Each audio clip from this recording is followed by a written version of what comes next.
Right now in Pokemon Champions, Mega Evolutions are the most important Pokemon and whole teams are built around them. But there's a Pokemon that I think people aren't fully exploring. An iconic Pokemon, one with a Mega Evolution. The original pseudo-legendary Dragonite. But we wouldn't be using Mega Dragonite. It is strong, but I've got something different in mind. With the introduction of Mega Dragonite, base Dragonite has become a basically non-existent Pokemon, and I think everyone is wrong to write off the original dragon. I want people to see my Dragonite and remember the hopeless feeling from Scarlet and Violet when you would see Chien-Pao and Dragonite rip through your teams. So here's the idea. If you look at the current usage data on Pikalytics, teams that pair Garchomp and Whimsicott are most successful. That's followed by Garchomp and Charizard, then Basculegion and Garchomp, and then Archaludon and Pelipper, and lastly, Basculegion and Whimsicott. Now, if you want to beat Garchomp and Whimsicott, I can think of one great option. It's one that I've been trying to make work all format, for Frostlass, who can obliterate both Garchomp and Whimsicott. And with a little bit of help, Frostlass should also beat Basculegion when paired with Garchomp or Whimsicott.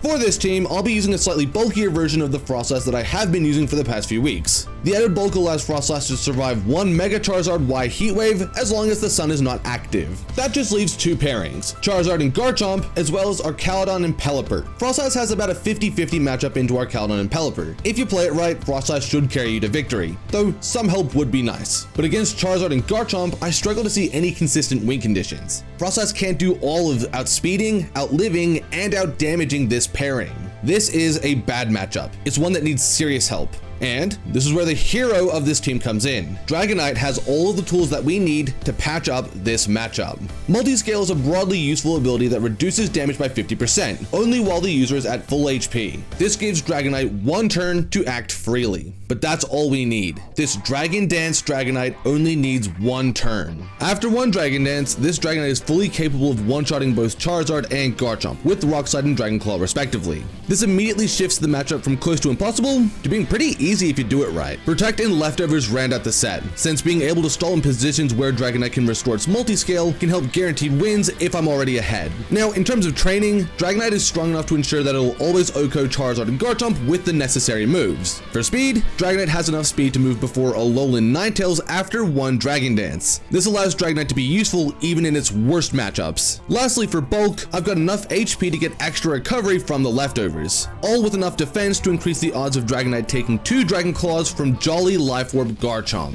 From there, the rest is easy. I'll add Sneasler for Fake Out with good poison type damage to beat fairy types. And instead of Protect, I'll use Quick Guard, which allows me to block Whimsicott's Prankster Encore, which could lock Dragonite into Dragon Dance if I'm not careful. Now for stats, I'll use Maxed Attack and Speed with 1 point in HP and Defense, since it improves the odds of taking dual Wing Beat from Aerodactyl. But instead of the standard Jolly nature, I'll use Adamant nature to one-shot Pokemon like Sylveon and Archaludon more consistently. Next, I'll add Glimmora, who gives me another solution to Charizard and bulky fairy types that give Frostlass a hard time.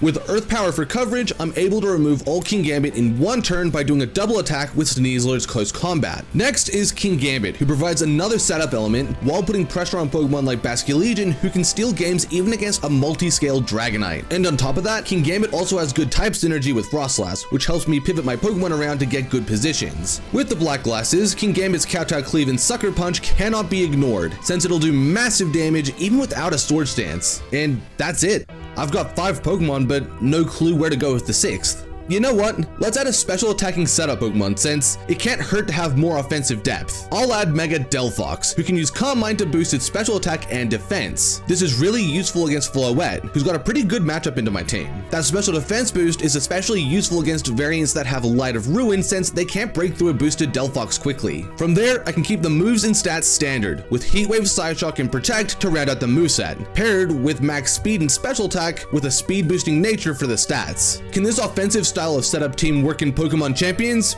Let's find out.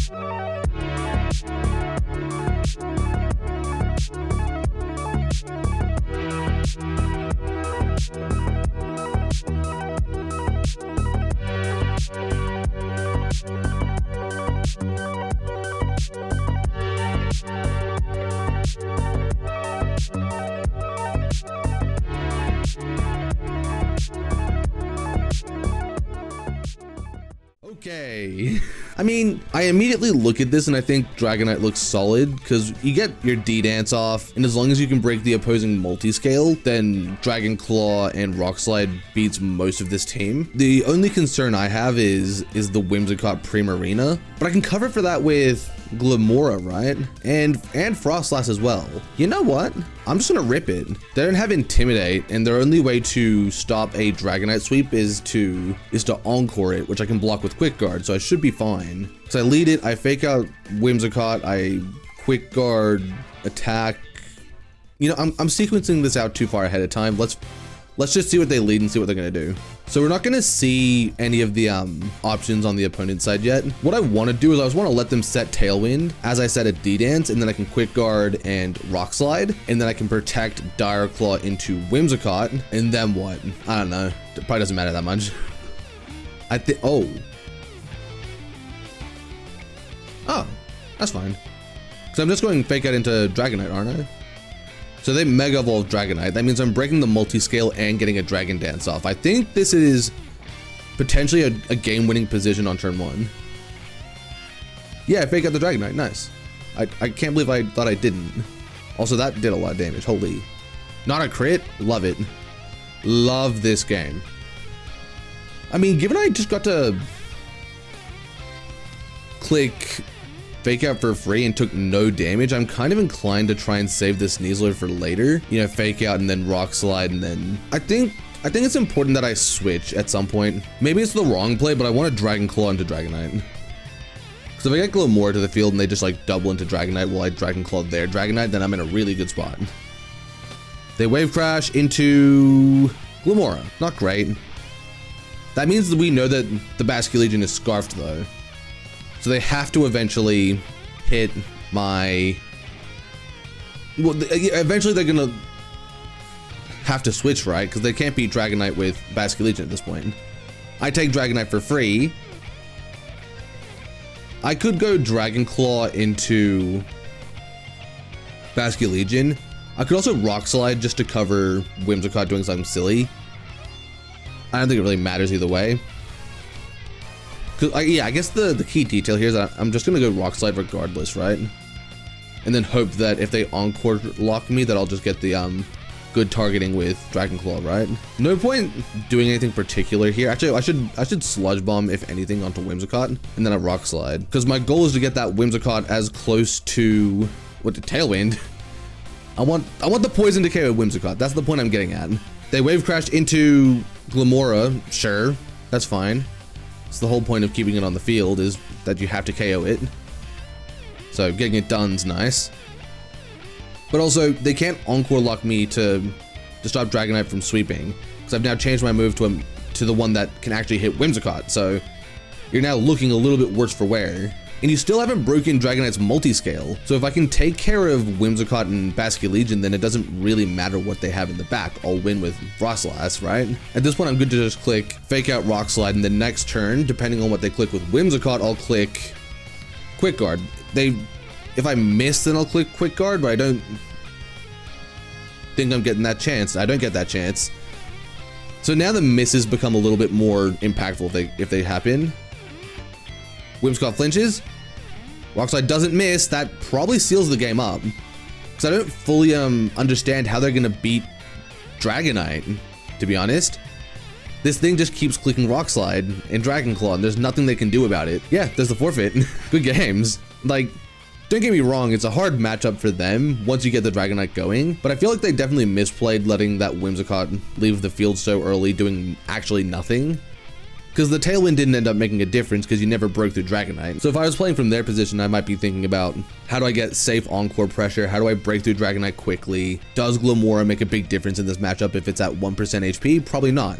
So maybe on that turn you say, Whimsicott's a small price to pay, but I'm gonna make sure that I get rid of this Dragonite, or get it low enough that I can deal with it using one of my back Pokemon and not be in such a bad spot. So, okay. We're looking at Vileplume plus Torkoal as a lead. We're looking at Mawile for Farigiraf, Electros for Farigiraf. I think there's a good list of Pokemon that are actually kind of solid here for them. What I fear most is leading Kingambit into Vileplume Torkoal, but outside of that, I think Kingambit looks really nice into this team because you get one Swords Dance and then Sucker Punch rips this team apart. Of course, that is requisite that you remove the Farigiraf, but that's not so hard to do with a Swords Dance Kingambit, right? I guess one option that I have is to go Frostlass plus Kingambit. If they lead the Vileplume Torkoal shenanigans, I can just Sucker Punch Torkoal and then Mega Evolve Blizzard. And I also have the Aurora Veil Pressure if they're not leading with enough damage up front. That's for Farigiraf Garchomp. Actually, no, I like that lead. That's good. Because I can't deny Trick Room safely. Well, can't I? Oh no, they just forfeit? The turn hasn't even started. I assume they see the lead and realize that they have no outs. Because if you're looking at no protect Garchomp with like Citrus Farigiraf, then yeah, you're just cooked on turn one. Because I move first, I Blizzard, I take a double knockout, and then what you have like Electros Torkoal in the back or Mawile Torkoal in the back, it doesn't really matter how you play it. You're just going to be so far behind on turn one, I guess. Okay, so we're looking at a similar team to the first one, but what I fear about this team is the Sylveon. But I feel like Sneasler cooks outside of Basculegion, so maybe the fairies aren't that big a deal, right? Because like one option is to like trade Frostlass early to take out Garchomp, and then you're looking at like Sneasler, Glamora, Kingambit to beat the rest of the team, maybe Delphox in base form. Yeah, that sounds wrong. That's one of those ones where you just grimace. You know it's wrong. I mean, I definitely want Sneasler because it's just really good here. That one-shots the Whimsicott, that one-shots the Sylveon, it one-shots the Kingambit. So I guess I want to be answering Garchomp and Charizard and Basculegion with my next three Pokemon as thoroughly as possible. I think if I play it right, Dragonite cooks really hard here, actually. And then I'll bring Glamora, to round it out, which should give me the tools I need. That's Whimsicott Kingambit. Not even a bad lead for me. So I guess I wonder what they're thinking now. Because I've got a few interesting options here, right? Protect Dragonite and Dire Claw Whimsicott's pretty safe. But I could also just wait a turn. Couldn't I? No, I don't have to wait a turn. Okay, I see the plan. So you fake out Dragon Dance. They don't protect Kingambit, that's interesting. Does it not crit? Holy. Dragon Dance goes up. Next turn, we're probably seeing Encore Dragonite. So they catch out into Dragonite. That's not ideal, so we might see Moonblast instead. Whimsicott's already flinched, right? Oh, it has to have. So what I'm thinking now is my best play is just to close combat and protect the Dragonite. Realistically, we're looking at a not what I expected. Holy. I thought we were gonna see a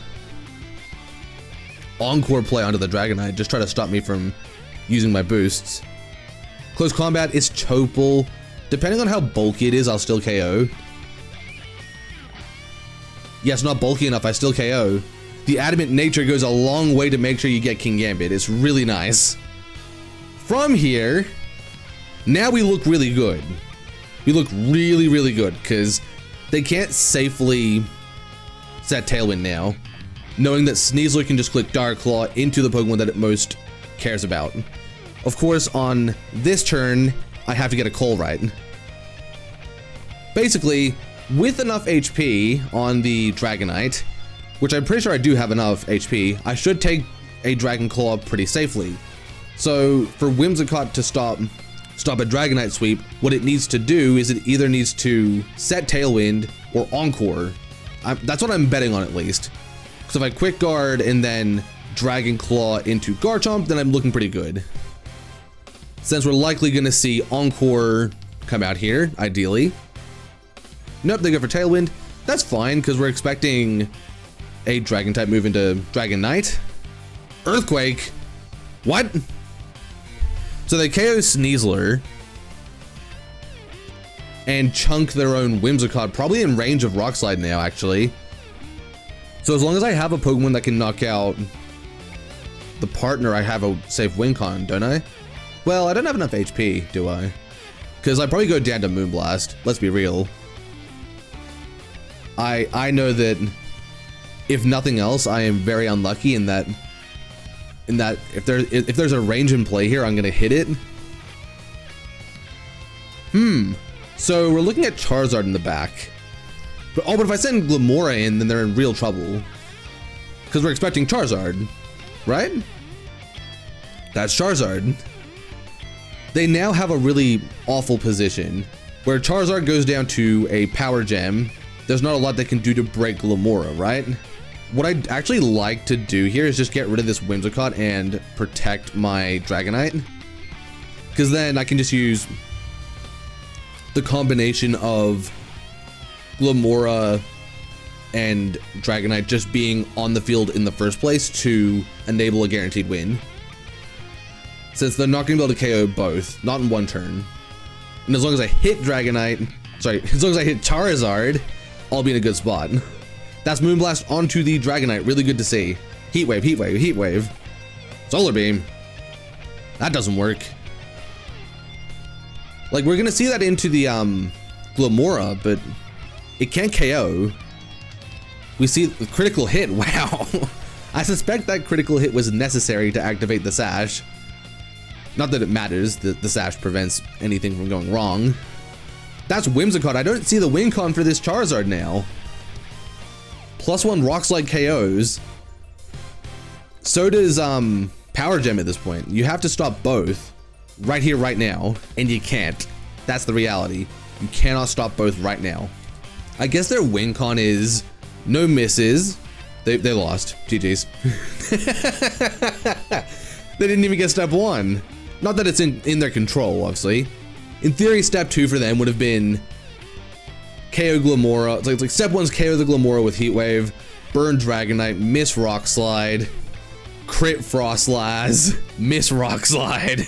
Weather Ball maybe needs a crit after that, and then you win. So it's not like it's impossible, but like so much would have had to go right, and I don't think that's very realistic. Okay, so immediately what stands out to me is that Staraptor is going to be tough to beat. I mean, this could be a Delphox game, no? Because Delphox matches up decently into everything on this team except Grimmsnarl and Incineroar, right? Everything else has a less than stellar matchup into the Delphox.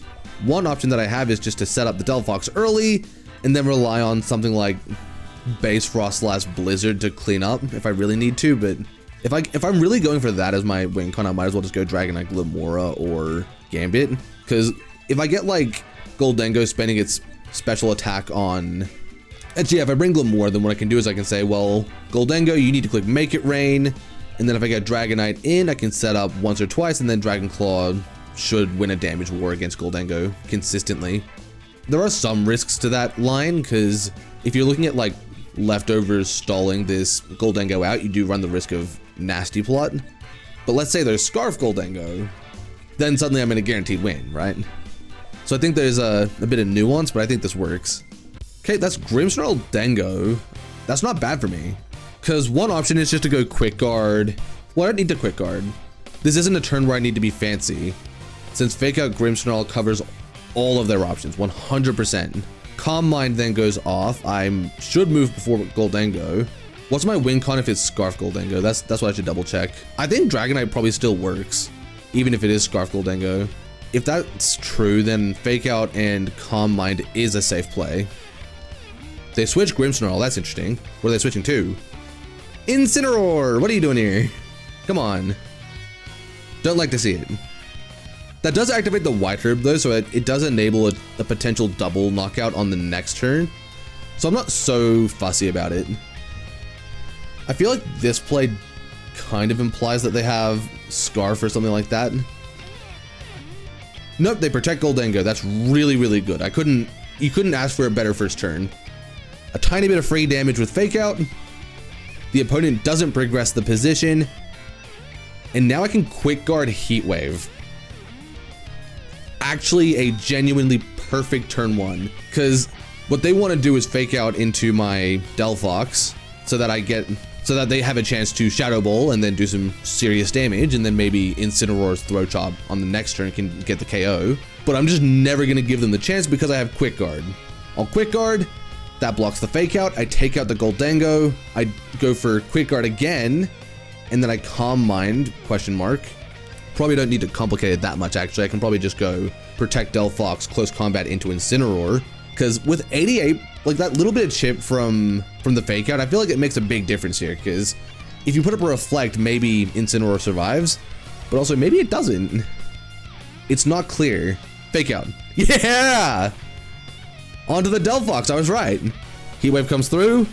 It hits both, that's really nice. Bye-bye Goldango. Because they'll bring in the Grim Snarl next. Not Grimp Snarl, jeez. Because yeah, Grim Snarl comes in next. Yeah, that's the game. The power of these little tech options is insane. And they're not like they're unknown options either. So I do love that I'm not relying purely on options that no one's ever heard of. Like these, I'm relying on options that have seen success in regional level events. We saw multiple quick guard Sneasler at North American International, so I'm not using an unestablished move. Phalanx? Really? Okay. I guess my question for the opponent would be, how do you beat Dragonite? Because obviously you have your Komo-o, that's one Pokemon that can beat Dragonite if it gets into a good position. And you can help set that position with Talonflame and Tinkaton. The inverse for me is that I feel like after one Dragon Dance, maybe two Dragon Dances, there's just nothing that this team can do into Dragonite. The exception is that Tinkaton, who can slowly but surely whittle me down. I feel like for that reason, I want to bring Delphox, especially with Psyshock being pretty solid into Phalanx and Komo-o. And yeah, yeah, I like that actually. I like that combination of Pokemon. I mean, it's safest just to bring Sneasler. I didn't mention it, but you definitely bring Sneasler here just to fake out Tinkaton or Talonflame on turn 1 so that you can D-Dance without wasting your multiscale. What should the final Pokemon be? I feel like it probably should be Glimmora, just because you want to be able to Earth Power and Power Gem, both of which are good into Tinkaton and Typhlosion. So you just get a little bit more depth on two of the scarier Pokemon, more volatile Pokemon, I should say. That's Typhlosion Tinkaton in the lead. So they now know that I have the White Herb and the Leftovers. They know I'm not going to be Mega Evolving. That gives them one element of advantage. Is it bad that I want to go fake out Rock Slide and not D-Dance? I think it is bad actually, because I can go fake out D-Dance this turn. Because if it's not Scarf Eruption, I'm in a solid position. Tinkaton flinches, they were also going for the fake out. There's the Eruption, probably KOs. Oh wait, what? I lived? That's crazy. This is not a bulky Sneasler, so. Huh. Well, now I've got some choices to make, right? How long is it gonna take for me to get back to full HP? 2 more turns. I feel like if I get the chance, I probably just want to close combat into Tinkaton and just sack Sneasler so that I can bring Glimmora in, and then I'm pressuring Tinkaton more directly.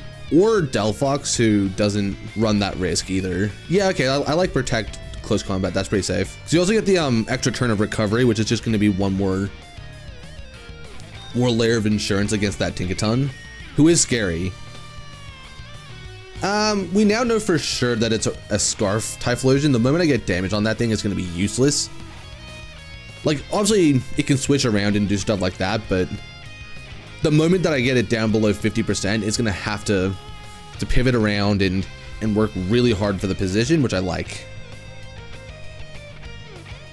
That's almost max HP. That's so sad. So much sad. But I don't necessarily know what they're gonna do about Delphox now, because I don't need to set up on this turn. I may not need to set up at all actually, because Typhlosion probably goes down to Rock Slide, and I struggle to believe that Tinkaton has a Heat Wave in it.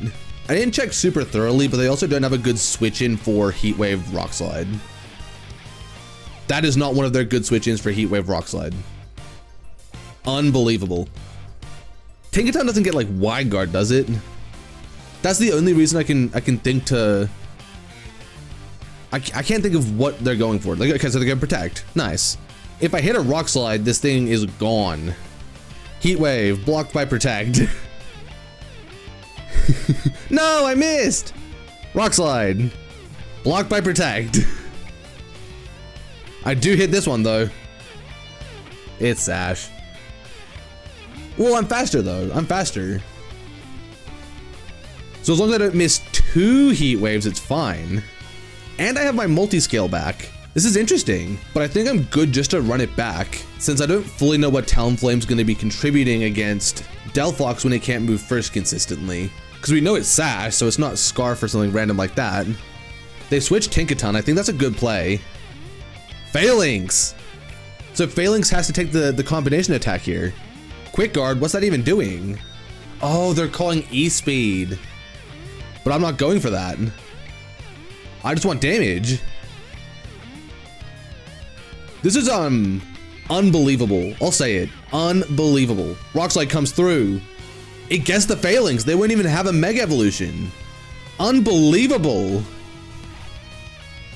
I built this team kind of on a whim, but I feel like I'm just absolutely dominating right now. There's an urge to keep playing, but I don't know if that's worth it because I know that I'm not gonna win if I play another, right? There's no world. It's a good team. Let me just say it. It's a really good team. I don't think I've been able to win that convincingly that often in a long time. Every single team that I've played throughout Champions, including my favorite team, which is that Frostlass team from last week and from the Smogon tournament, like that is my favorite team, but I don't think it's nearly as consistent, at least in best of 1 compared to this team. Not as consistent, I guess. I think maybe in best of 3, this team loses its edge because some of the tricks like Quick Guard maybe do work better because it's best of 1 and people are expecting things like Fake Out, Protect, Close Combat, Dire Claw, not Quick Guard. And maybe people aren't, you know, seeing Dragon Dance, Dragon Dance, Dragonite in team preview. They're not predicting that, where you wouldn't have to make that prediction in open team sheet best of 3. So you could potentially lose game 1, see how that interaction impacts the game, and then adjust. So it's interesting. I think the team's really good. Overall, a pretty solid team. Wait, I don't actually want to double check something. I'm looking at that Frostlass stat spread and it looks wrong. The Frostlass stat spread looks incorrect to me. My brain remembers Frostlass having more special defense than that. It's because it does have more special defense than that. It's the wrong Frostlass. That sucks. I mean, it didn't matter that much, I guess, because, I mean, look at it. It still worked, but we're just gonna let that one go. Frostlass overall, very good. It's a Pokemon I've been a firm believer in for a long time, so to see it continue to pop off is really nice. Dragonite. It's like the star of this team. It's the big one. I feel like every game that Dragonite got going was a completely dominant, absolutely uncontested win. I don't think anyone's prepared for Dragon Dance Rock Slide Dragonite. I think it's really good because having those better matchup spreads into Charizard and in Garchomp is really nice, especially when you're playing Frostlass, who can lose to moves like Rock Slide and Heat Wave so easily. So I think overall the concept is really good, and I also really like that felt like it was working in almost every game. It never was just sitting there going, wow, you're useless, you do nothing. Because if it's not doing anything, then the opponent's not attacking it. And if the opponent's not attacking it, then I'm Dragon Dancing. And after enough Dragon Dances, I'm doing something of value. We didn't get to see any of the funnier games where you click like Dragon Dance like 3 or 4 times and then just click Rock Slide till the sun comes down. Kind of a shame, but that's not the normal way to play this team. You only really need 1 Dragon Dance before Dragonite goes absolutely crazy. Overall, I actually really like it. I think the leftovers maybe isn't the perfect item because like there are times where you want the passive healing because there are times where the passive healing lets you get back to multi-scale where like a Citrus Berry wouldn't.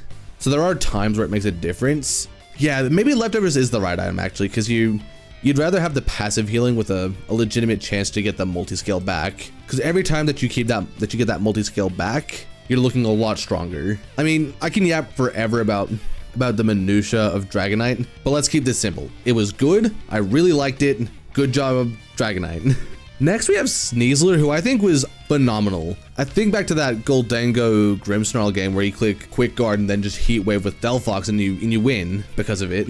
Like, that's a really dominant win with the Sneasler is Quick Guard. I kind of like saw things like Quick Guard in the regional events, in the national event, and you're like, oh, that seems like objectively worse than Protect. But there were times in this little laddering session where if I'd had Protect on Sneasler, I would have lost to moves like Fake Out, or I wouldn't have been able to progress the game as quickly or as safely with Protect. So I do like what Quick Guard does for the team. And sometimes Quick Guard does more than Protective, which is actually really interesting because I didn't think that'd be the case. Other than that, it's a pretty standard Sneasler, you know. White Herb, it feels great. The old Close Combat feels great. Dire Claw feels great.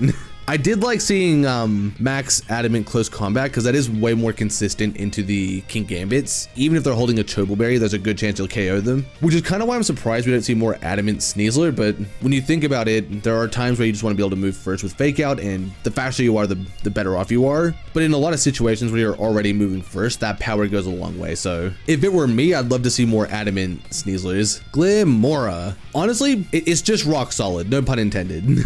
Like, you bring it because it's solid. It does good damage on a good speed tier, and that's all you really need. Like, the coverage option with Earth Power is really nice. Being able to hit Charizard's really nice. Hitting Sylveon's nice. Hitting Floette's nice. Hitting Whimsicott, all those Pokemon are really nice to hit. And Glimmora can just do that. So can the Sneasler, but Glimmora is also just a Pokemon that can hold the Focus Sash. And Sneasler's a Pokemon that can hold the White Herb.